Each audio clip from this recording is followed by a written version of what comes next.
আচ্ছা বন্ধুরা, তোমরা কারা কারা আনারস খেতে পছন্দ করো অবশ্যই আমাকে একটু জানাবেন। আমার কিন্তু আনারস খেতে বেশ ভালোই লাগে।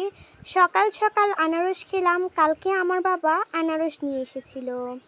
তারপরে আমার মা এখানে দুপুরবেলা রান্নার প্রস্তুতি নিচ্ছে। আজকে একটু আমার খিচুড়ি খেতে ইচ্ছা করছিল। আমার মাকে বললাম আমার বাবা তো খিচুড়ি খাবে না, তার জন্য আমাদের জন্য বেগুন ভাজা, পটল ভাজা, মাছ ভাজা, তার সঙ্গে খিচুড়ি আর রাত্রেবেলার একটু চিকেন রয়ে গিয়েছিল, সেটা দিয়ে খাওয়া আমরা কমপ্লিট করলাম।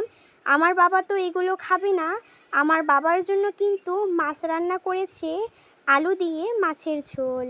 আর মাছের ঝোল খেতে আমার বেশ ভালো লাগে, কিন্তু তার থেকেও আমার খিচুড়ি খেতে ইচ্ছা করছিল, তাই আমরা কিন্তু খেয়ে নিয়েছিলাম।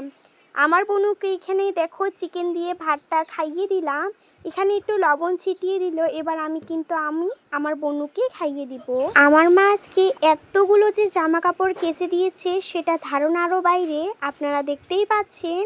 কারণ আমার তো মায়ের ছোটোবেলার বন্ধু মানে আমার খালাদের বাড়ি গিয়েছিলাম, ওখান থেকে আসার পরে এত জামা কাপড় হয়ে গিয়েছিল না কি আর বলবো। যেগুলো ধোয়া ছিল ওগুলোও কেচে দিয়েছে, আর যেগুলো ধোয়া ছিল না সেগুলো তো অবভিয়াসলি কাচবে। তো ভালো করে আমার মা জামা কাপড়গুলো কেচে দিয়েছে, তারপরে সুন্দর করে মেলিয়ে দিল। তারপরে দেখো এবার গুছিয়ে টুছিয়ে রেখে দিবে।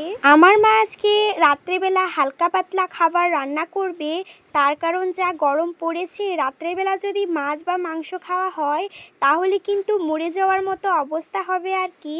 তার জন্য দেখো এখানে আলু সিদ্ধ করে নিয়েছে, আর এদিকে আমার মা ডালটাকে সুন্দর করে জিরে, তারপরে শুকনো লঙ্কা, পেঁয়াজ দিয়ে ফোড়ন দিয়ে নিবে। আজকে হবে ডাল, আর আমার বোনু তো আলু মাখা খেতে পারবে না, তার জন্য কিন্তু একটা হাঁসের ডিম সুন্দর করে পোচ করে দিয়েছে, সে কিন্তু এটা দিয়ে তাকে খাইয়ে দিব। প্রথমে আমার বোনুকে খাওয়ানো কমপ্লিট করার পরে আমরা খেতে বসে পড়েছি। এখানে হচ্ছে ডাল, তার সঙ্গে শসা, আলু মাখা, লেবু এবং দুটো মাছের ভাজা। তো এগুলো দিয়ে আজকে আমরা ডিনারটা কমপ্লিট করলাম।